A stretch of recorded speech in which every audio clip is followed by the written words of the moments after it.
Hello, I'm so excited. Today my book has been published. I'm Liz Zorab and this is Byther Farm.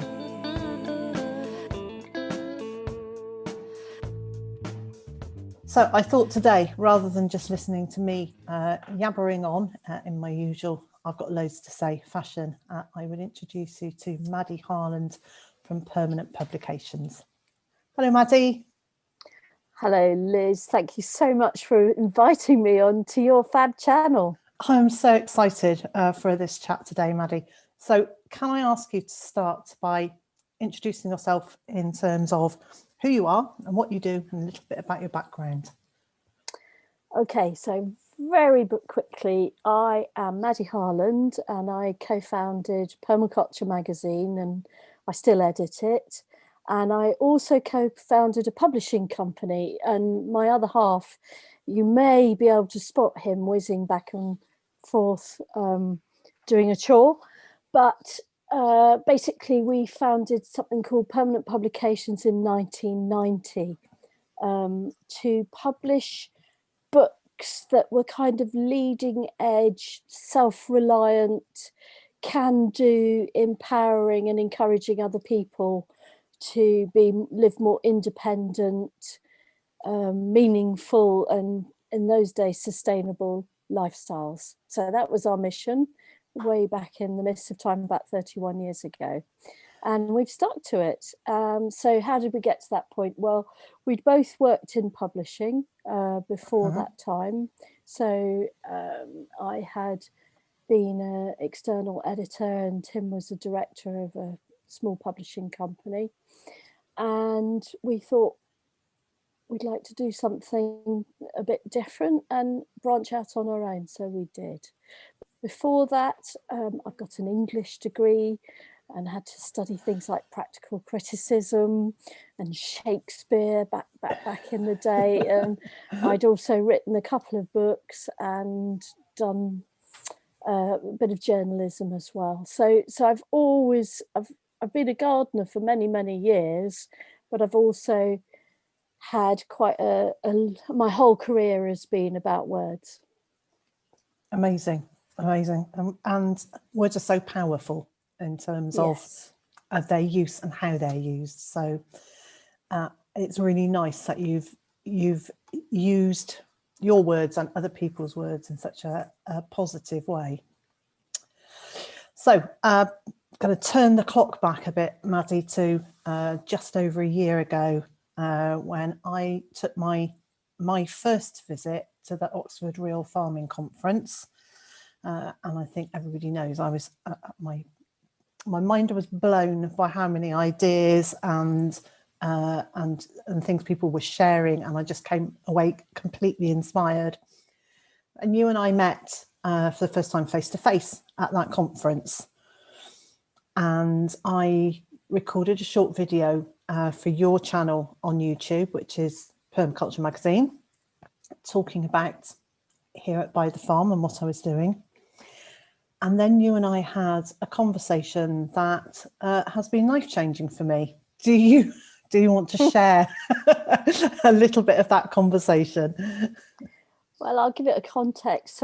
So we have been working with and really interested in Hugh Richards since he was about 14. An amazing prodigy, studied permaculture design, loved the magazine. So I had been watching his YouTube channel, and because I'd watched his channel, I then heard about you. So before Oxford, I was watching Liz Zorab on YouTube. So I knew who you were. And when I met you, I knew that you were a natural storyteller and that you had the capacity to be really engaging, and that your narratives tell a real story. You're not just on YouTube saying this is how you plant carrots. You know, there's a whole deep depth of field in terms of the story of Byther Farm that is very engaging and encouraging for other people. So I thought, I bet you anything, if this woman can edit video like this and tell stories, I bet you anything she could write a book, and it would be a really good book. So I asked you, would you mind writing us a book? And of course you were very pleased to be asked. Delighted to be asked, yes. and my plan was that I didn't necessarily want just a how-to gardening book, because I thought that the unique aspect of what you do is the story of this transformation of a field that actually is hand in hand with the story of your own transformation. Yes, and absolutely. It's a very, very beguiling story. It's and very empowering for other people, because I've read lots and lots of gardening books in my life, but I mainly teach myself gardening by doing and watching.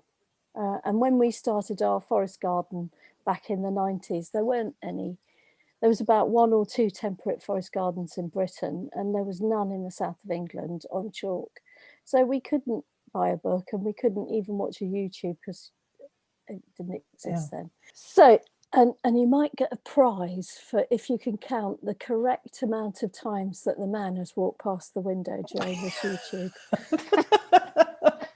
A free copy of Permaculture magazine if you haven't already read it. I'm going to be going back through and counting. So that was really it, that I just thought, this woman can write. I bet you she can write. She can tell a story, and that's special. And not everyone can tell a story, and not everyone can write. And it also takes a certain kind of organizational mind to plot and structure a book, and then weave the narrative and the storytelling in without losing that fundamental integrity and structure. It takes a certain brain. I've got to say, it wasn't entirely my brain to start with, because you'd said to me, well, after I'd said yes, I'd like to do, but you said, well, send me over a synopsis, which was like, yes, what's a synopsis? And I had absolutely no idea, and I looked online and I read about 10 different articles. It still didn't really tell me what you would want. And after about 6 weeks, Hugh had said to me, how are you getting on with that synopsis? And I went, I haven't started it because I don't know what I'm supposed to do. So within 48 hours, Hugh had come over and sat down and said, this is what I think will work as a synopsis. So he didn't tell me what to put in it, but he gave me a framework to fill in all the gaps, to build a synopsis. If you had been waiting for me to send you a synopsis, you would still be waiting for it, Maddy, because I just had no idea what I was doing. Once I'd got that to you and you said, yes, you liked it, then it became very easy to do that framework building, and then, to have the skeleton and then put on the muscles and then all the other bits, and then the pretty stuff on top of that. And yes, and in terms of that organizational thing, that's when it became okay. But starting out was probably in old video, old films, you see the typist sitting, or the writer sitting at his old-fashioned typewriter doing this one, and it says chapter 1, and then they just sit there because they don't know what to write. I was like that. It's like, I have no idea where to start. So I was, it was nice to get that going. And I actually didn't send very much of the book to you in terms of for you to be able to look at, to edit it, until I was about 3/4 of the way through it. So I can't imagine what it must have been like for you. It's just like, this woman keeps saying, yeah, I've written loads. So what did it feel like for you when you got that the first bulk of it through to have a look at? Well, you have to remember that I'm working without pictures. Yeah. And one aspect, or a really important aspect of your book, is that not only is it a good story, it's also very pictorial. Yeah. So you feast your eyes on many chickens and flowers and plants and Yes. views and techniques and how you built things. So you've got all of that visual information, and I was only relying on words. But I was happy, very happy. I felt that in the main it was a really strong first draft, and there wasn't a lot of jiggling of it around or critiquing of style. It was as you present on YouTube. It had the qualities already, so my hunch was good. Can you imagine how awful that would have been if I'd done all of that and then you'd have gone, oh, actually, Liz, start again? I'm afraid it does happen. Oh no. Well, yeah, it's a bit painful. Well, it requires a postgraduate diploma in tact.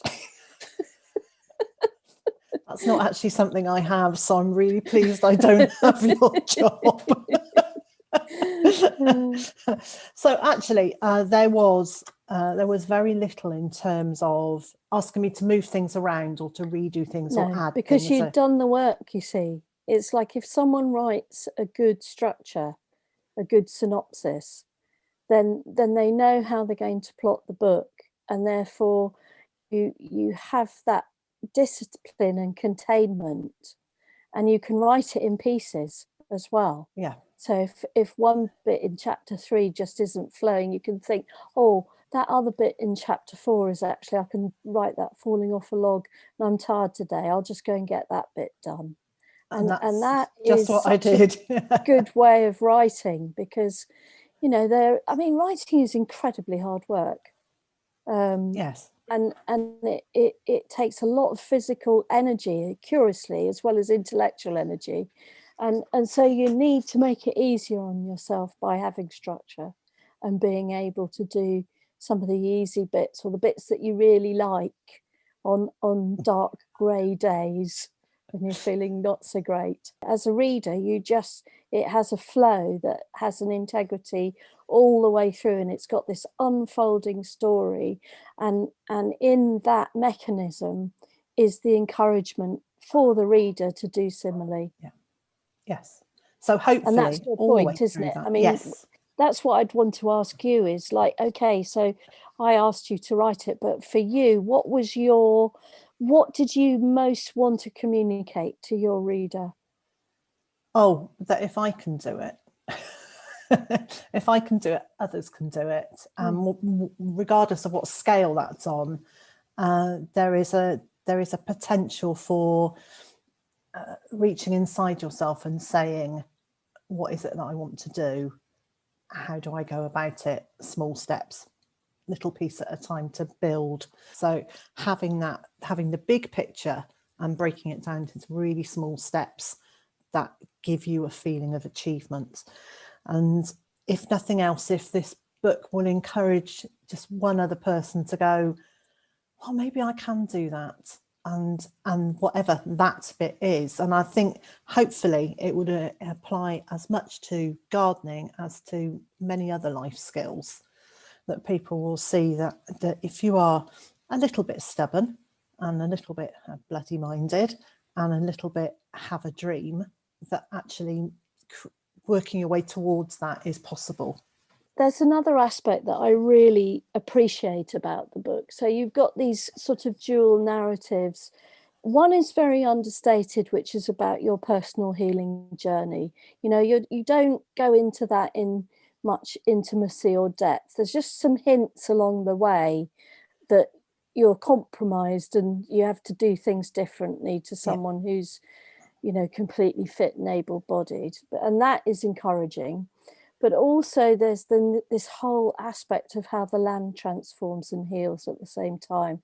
So there's this lovely connection between you as a human being and the land, which is clayey and compacted and pretty much a blank canvas except for all the obstacles, like there's no decent soil at all. And I love that correlation between, you know, personal health and the health of the land. And then the other bit that I think is really important, so it's very much about empowering other people, however little they know and however little their plot is. But there's also a very strong narrative about how you leave space, and you have a kind of very permissive, in a positive way, relationship with the wild creatures. Yes. So you're not like rushing in and cutting down the plum tree in year one because you think it's dead. You leave it, and by golly does it blossom. And then you know, you're not so tidy in the raised beds that you're hoeing out seedlings that you think might become a cosmo or another, you know, a pot marigold or whatever. And there's that sense of curation and healing for the wild as well, because you're in this oasis. You are an oasis, and you're surrounded by monoculture, which I suspect, as it's arable, it's sprayed. Absolutely, yes it is. And I've been able to develop a really good relationship with the local farmer, who now messages me in the morning to tell me what is going to be sprayed at what time in the day, so that first of all I can protect the bees, I can get ducks moved to not right down the edges. So he has become really sensitive to the fact that we're growing organically and we're trying to allow this land to heal itself as much as possible. And that thing of giving nature in all its various forms the space to live there with us, it's felt like a privilege. So in terms of starting from ground zero and having no fertility effectively, what if for anyone else with a patch that they think, I'm inspired, I want to grow food, where did you start with building topsoil and fertility, and what would be your top achievable tip for that? Absolutely, the first thing I did was to build a compost bin and just put everything in it that I could find anywhere near around me that would break down to start forming compost. And now I would also say plant some comfrey around that compost bin, and so that you've got that there immediately. In fact, possibly plant the comfrey even before you've built the compost bins. And so that was key thing, was part of it was to help tidy up the site here. It allowed me to take a whole load of stuff that was lying around and get it in a compost bin, and in fact even to make the compost bin out of stuff that was lying around. But that very quickly became my go-to source for making raised beds, was to just make compost and compost and compost. And a lot of the first year here was around discovering ways to create more compost. We had we didn't have any topsoil because our garden was a ploughed arable field.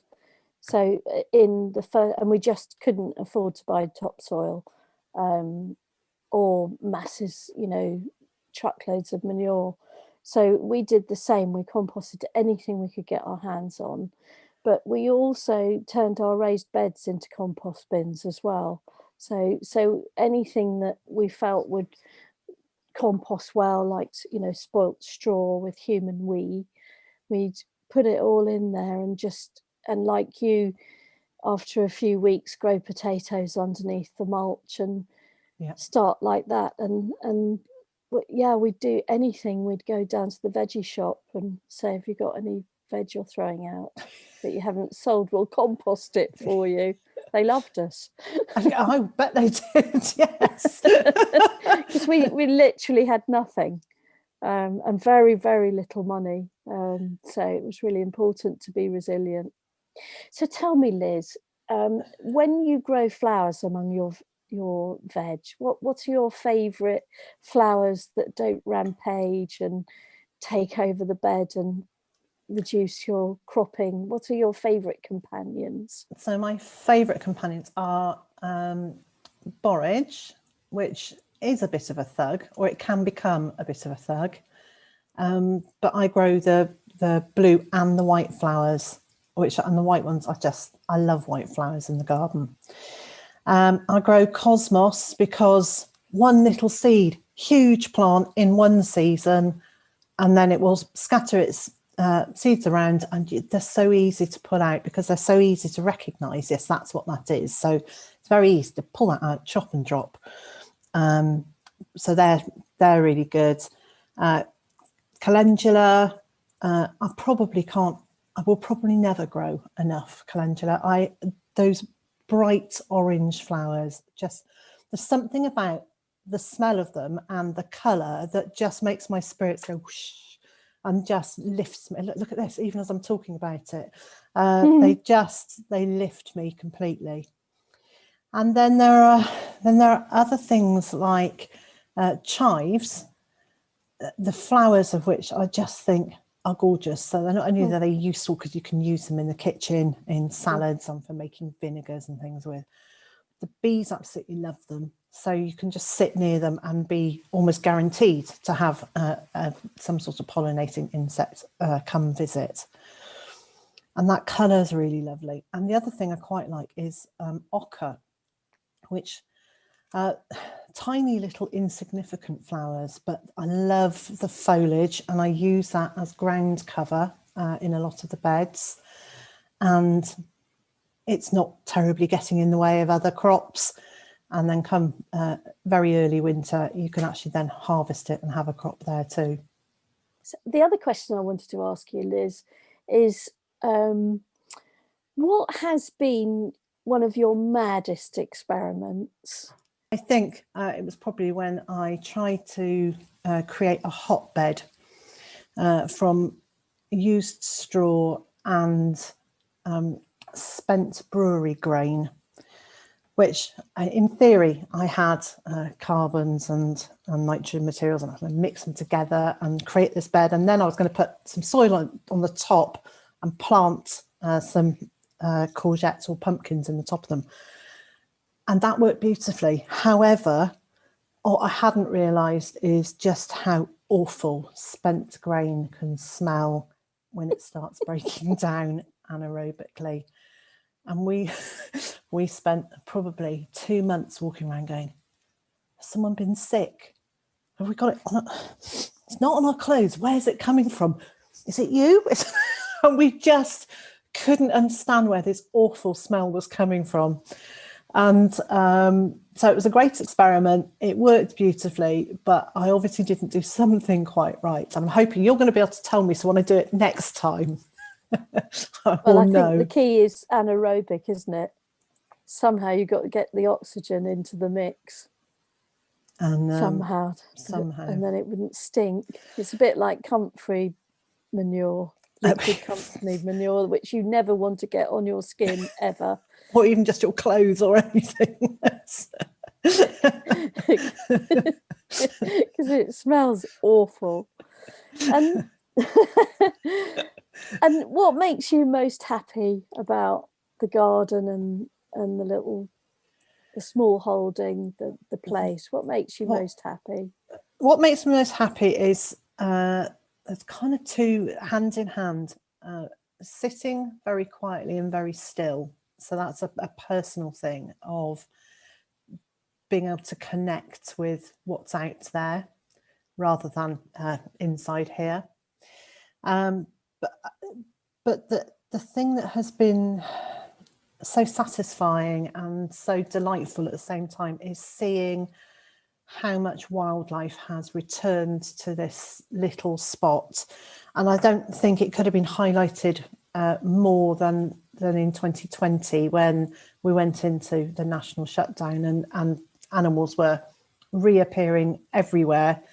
And just as goats were appearing in towns, the number of wildlife, the number of birds, the different species that were coming was just astounding. and to the feeling of, here it is, you know, I've done what I can for you now. And, you know, that whole thing of plant it and they will come, you know, it was almost a little bit of, whoa, they've really come. And to see them in those numbers and in those varieties was just wonderful. And I think this is the very beautiful thing about this polycultural approach, where you've got a big mix of different plants, and you've got loads of flowers and nectar for the insects, and then you've got tons of bees because and then you've got tons of birds because you've got insects and bats, and then you get the birds of prey that come after all of those too. I mean, the whole thing is just this wonderful chain reaction, that you start with this tiny flower and move up through all of this wonderful species and create a whole ecosystem. And it's incredibly exciting, and it can happen on a small plot. Do you have a special place where you go and sit, your sit spot where you observe from? Yes, so it's between the polytunnel and an elderberry tree, and I'm actually surrounded by flowers. So there's one bed that has brassicas and perennial flowers in it. Another bed that is purely, it's just frippery. I just wanted something that was fluffy, and then I've got the backdrop of the elderberry behind me, and I sit there and I can't see any other man-made structure, and the sounds from outside are cushioned by all the plants all around, and it is like being somewhere else. It's lovely. And would you say that in your personal healing journey, that has been like one of your key therapeutic moves and or practices? Absolutely. That immersion has changed you completely. So when the garden was still quite new, one of the things I would do is go and sit out on an old tractor tire and just do this to the sun, and feel the sun on my face, just turn my face up, and then as we had more chickens and things, I would go and sit with the chickens and just spend time listening to them and watching them. So that the more I've learnt to sit and watch and appreciate, the better it's got. And then as the garden has developed, that's become more and more of an immersive experience. And that's a fundamental principle of permaculture, isn't it? It's like the prime directive, if you're a Trekkie, that it's observation before any design, anything. We have to observe our plots and get to know how the sun passes over them in each season, where the winds are coming from, where you've got microclimates, all these things. And if you do that, sit and immerse, then that knowledge is naturally internalized. And actually what you're doing is you're tapping in to some ancient DNA of your ancestors who did that to survive.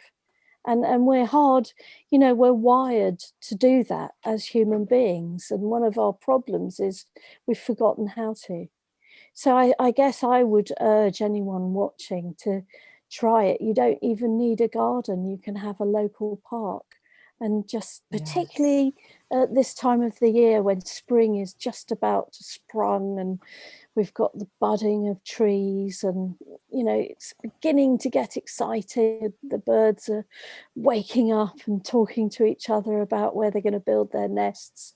Now is the time, when we're in cities or whether in the country, to get out there every day in a little quiet nook somewhere and sit and watch. It's a beautiful thing to do. And I totally agree with you. I think it's utterly transformative. So, and on that positive note, Maddy, I want to say thank you so much for joining me today. Let's remind everybody, here it is. Snap. Snap. And not only the cover, which is amazing and beautiful, but also like so much loveliness inside. I was looking at the colour pictures today. It's terribly hard to look at them and flick through on a screen at the same time. But, you know, I was looking at the book and remembering it and thinking, I mean, I love this picture. Oh, I love that picture too. I love that picture. You know, incredible to think that those little fellows that were so common when we were kids, you know, are so much less common. Yes. So anything we can do. And I also feel like it's the best of both worlds, isn't it? You get your grub, wonderful organic grub, really cheap, particularly if you learn how to save seeds, which you do. And so you grow all your food, you grow easy stuff that you like, and then you get the flowers and the nature too, and you get the pleasure of it also healing the soul. Yeah. And that's, I think, why it's called grounded, isn't it? It is, yes. So get yourself a bit of grounding from Liz Zorab. So you can order a copy of Grounded on my website, bytherfarm.com, at Permanent Publications. If you're in America, try Chelsea Green Publishing, and you can also get it at online bookstores and major online retailers. And so, wherever you are in the world and whatever you've got planned for today, I hope it's a good one. And I also hope you'll join me again next time. Thanks, Maddy. Thank you.